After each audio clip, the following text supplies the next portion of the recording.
what's up mga kapaps? So, nandito tayo ngayon sa labas, kumakain lang tayo. Ito na yung last meal ko kasi tomorrow. So, procedure na ng ano ko. Cataract ko sa isang mata.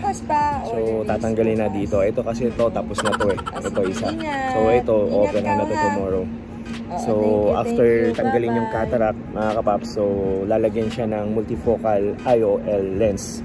So, sa mga hindi nakakaalam, explain ko sa inyo bukas. So, sa ngayon, kakain muna kami. Kasi last meal ko to, hindi ako pwedeng kumain tomorrow. So, magugutom ako. Alright? So, update ko kayo bukas.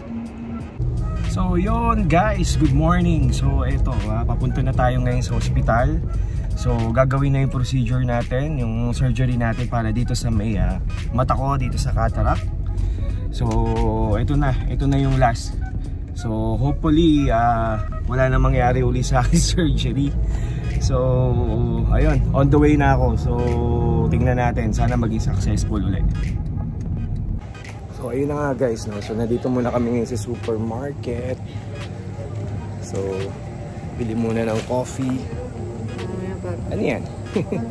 Bawang. So, ilalagay yung bawang. Ha?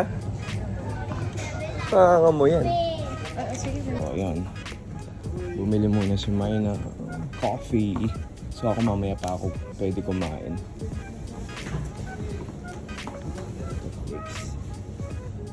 Later. So, yun na nga mga kapaps. So, dito na kami ngayon sa hospital. Sa Astor Surgery Center. So, bumili muna si Mai ng pagkain niya. Sabi niya, di raw siya kakain. Pero, ayun. Nauna pa siya, nagaya. May jeep din pala dito. So, ngayon, pupunta na kami ngayon sa loob ng hospital. This is it. So, mamaya explain ko sa inyo kung anong mga difference ng mga yung may cataract sa inyo. Ako actually, early age ako eh.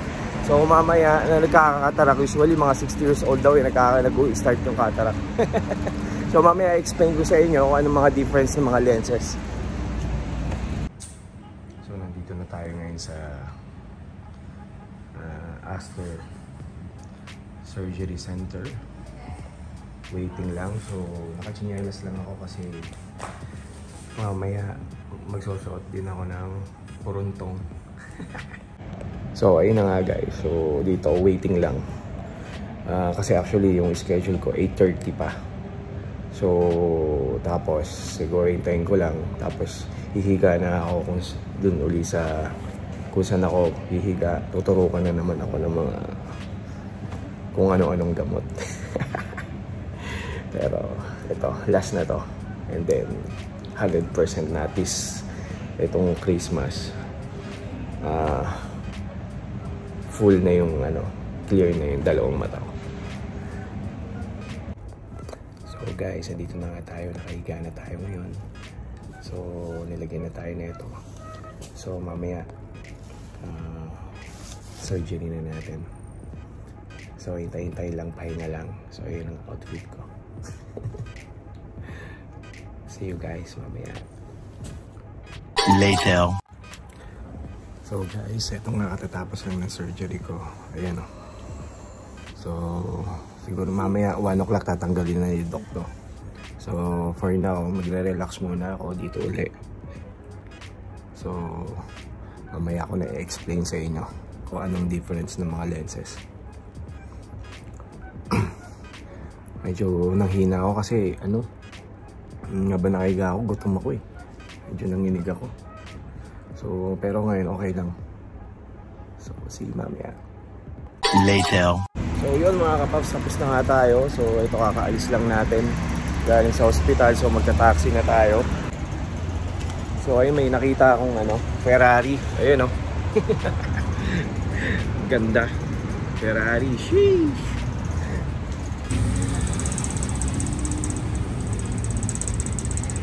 Later.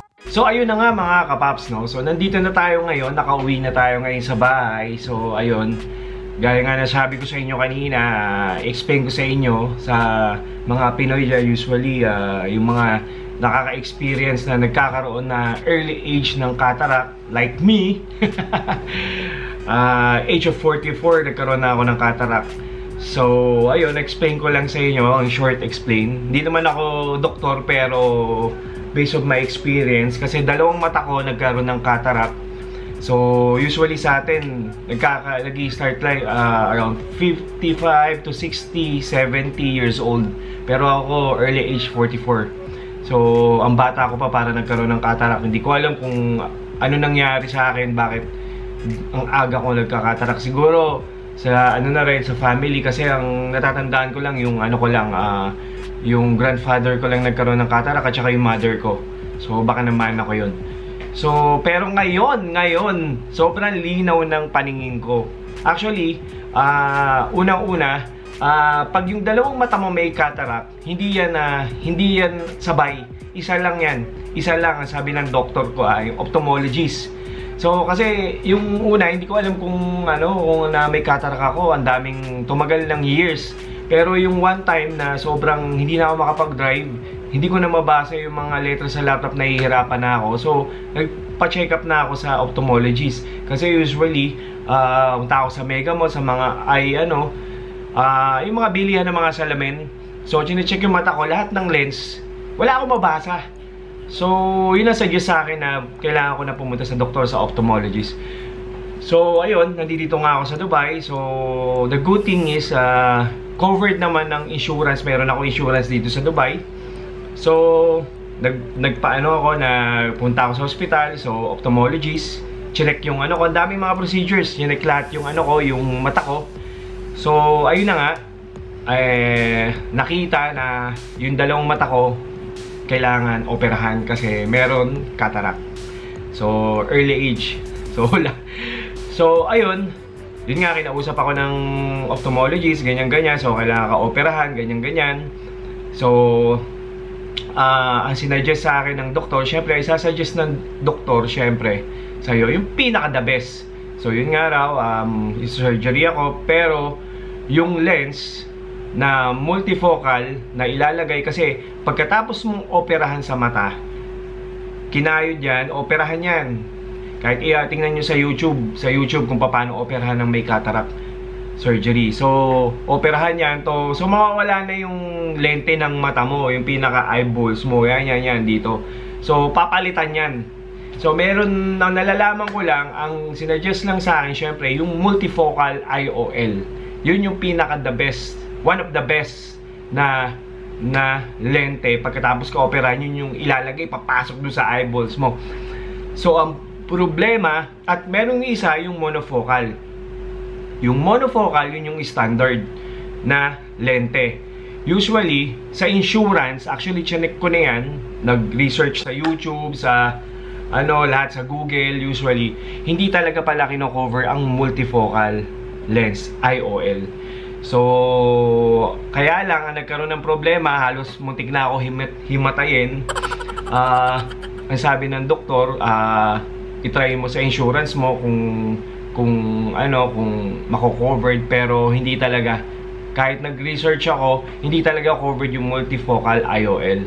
So, kailangan mo siyang bayaran. So, ang price medyo malala nga lang. So, siguro dito sa Dubai, mas mura pa. Actually, mas mura sa Dubai. Hindi ko alam kung magkano sa Pilipinas. Siguro kung sa Pilipinas, times 2. Pero nagkakahalaga ng lens dito almost 70,000 ng isa. So, dalawa yan. Kung dalawa yan, so, i-times mo yung 70,000, magkano? 160,000? Parang ganon sa lente lang. Pero, the good thing, nag-isip ako, kung sabi naman yung doktor, yung standard, yun yung usually kasama sa insurance. Kung may insurance ka, diba, sa Pilipinas o sa mambansa, usually pag nako-covered naman ng insurance yung mga ganitong issue, yung cataract, yung surgery, kasi syempre, kailangan yan sa work, di ka makakapag-work pag di ka makakita, di ka mag-work pag hindi na-check yung mata mo, kung ganyan. So, hindi na-cure. So, yun na nga. So, napaisip ako. So, muntik ka matayin. So, kailangan ko magbayad dito. So, almost 5,000 dirham ang isa. So, dalawa yung 10,000 dirham. So, ang bigat, di ba? Para ka na bumili ng second hand sasakyan sa Pilipinas. Pero naisip ko rin, ginawa ko na kasi matato eh. Kasi, kung halimbawa, wala kang pera, Yung monofocal, yung tinatawag na standard, yung kasama siya insurance, pinalagay mo doon, tapos halimbawa bigla ka nagkapera, gusto mo na yung multifocal, pwede siya, kaya lang risky. So, kasi once na nakabit na yan, for life na yan. Sabi nga nung doktor sa akin, sa last breath ko okay na yan. Kaya ginawa ko na rin. So, itong dalawa, yung monofocal, yung kasama usually, yung standard na lente na usually kasama sa insurance. Ito yung lens na ilalagay mo, yung pinakamababa. So, yun, pag yun inilagay sa'yo, kailangan mo pang magsalamin. Yung pwedeng, halimbawa, malapit lang, makikita mo siya, pero pag driving, pang reading, kailangan mo pa magsalamin. Pero itong multifocal IOL, yung nilagay sa dalawang mata ko, ito yung medyo mahal nga lang, pero ito yung hindi ko na kailangan magsalamin. Tulad niya, kita-kita ko yung camera sa malayo, ayan, sa malapit, parang newborn ba? So, ayun. So, ito yung multifocal. Kaya, kung halimbawa, ito nga, sasuggest ko lang sa inyo, yung mga may budget dyan sa Pilipinas, ang suggest ko lang, yung multifocal, kung may budget talaga kayo, multifocal IOL, na hindi mo na kailangan magsalamin. Kasi, naisip ko rin, kung ilabang ko na to, kasi, i-operahan na rin naman yung mata ko Diba, susundutin na yan, gaganin na yan, tapos ba't pa ilalagay yung standard?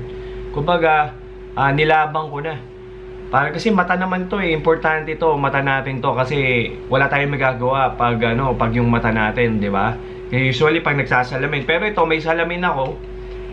Ang hirap din minsan pag may salamin. Ito yung salamin pang covered lang 'yan para at least hindi siya kasi kaka-opera ko nga lang, hindi siya mapasukan direkta ng mga bakterya. So 1 month. So pag halimbawa sa lalabas ako, susuotin ko to. Ayan.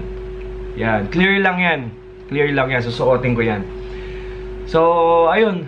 So, sana meron kayong natulungan ko kayo sa base of experience sa mga cataracts dyan. So, at least, hindi man ako doktor, pero yung nalaman ko lang, kasi nga nangyari na sa akin to. So, ang pinaka the best na lens dito, multifocal IOL. Kung gusto mo naman, yung pinaka-standard usually, yun yung pinaka-mababang klase mura, monofocal.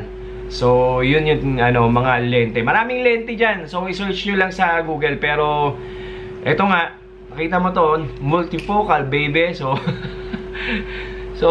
sobrang linaw. Sobrang linaw. Kahit ganyang kalayo, kita ko yung mukha ko. Dati, wala na talaga akong makita.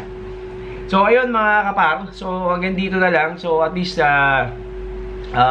sana makatulong ako sa mga based of my experience dito sa cataract, sa merong cataract dyan sa Pilipinas, kung nasan ka man. So usually yun sinasabi ko sa inyo, kung may insurance kayo, usually covered yan, mas maganda. Pero pag wala kang insurance, grabe, ang mahal, sobra. Pati bayad sa doktor, napakamahal. Isang mata, nakita ko isang mata, siguro ang bayad sa isang mata is almost 13,000 dirham. So almost, yung pag-opera sa akin na ito, bayad sa doktor dito, nakita ko yung presyo, nasa almost 200,000. So kung dalawa yung mata mo, 400,000 yung opera pa lang. Wala pa yung lens. So buti na lang meron tayong insurance. Ang binayaran lang natin yung lente. Medyo mahal nga lang, 5,000. At least 10,000 dirhams yung dalawang mata na. The best lens na.